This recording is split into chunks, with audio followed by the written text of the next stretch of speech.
Welcome to the second video in this series on landscapes and landforms.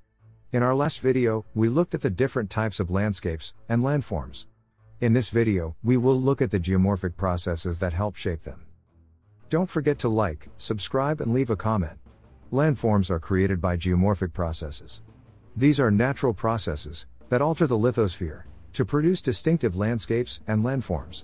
These include constructive and destructive forces.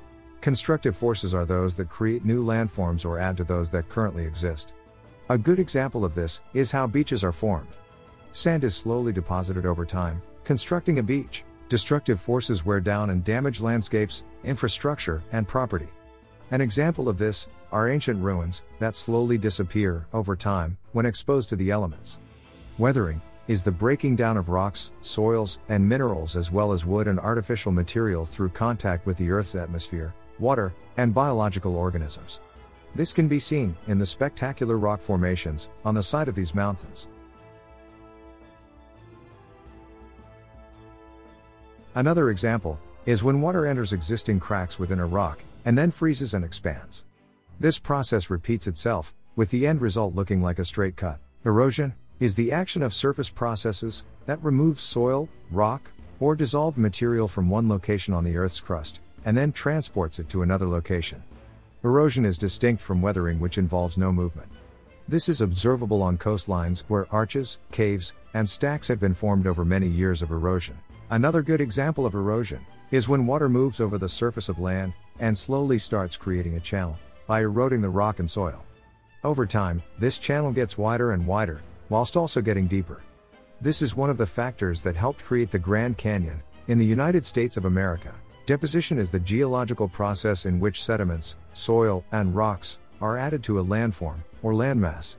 Wind, ice, water, and gravity transport previously weathered surface material, which, at the loss of enough kinetic energy in the fluid, is deposited, building up layers of sediment.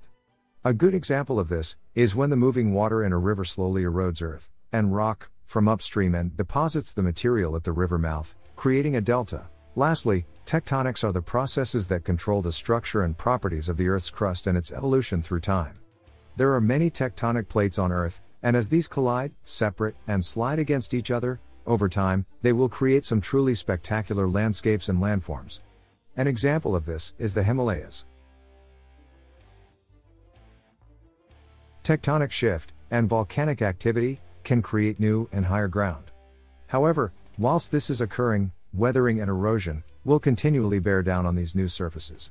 We can see that both constructive and destructive forces are simultaneously occurring, but at different rates. This will result in ever-changing landforms and landscapes.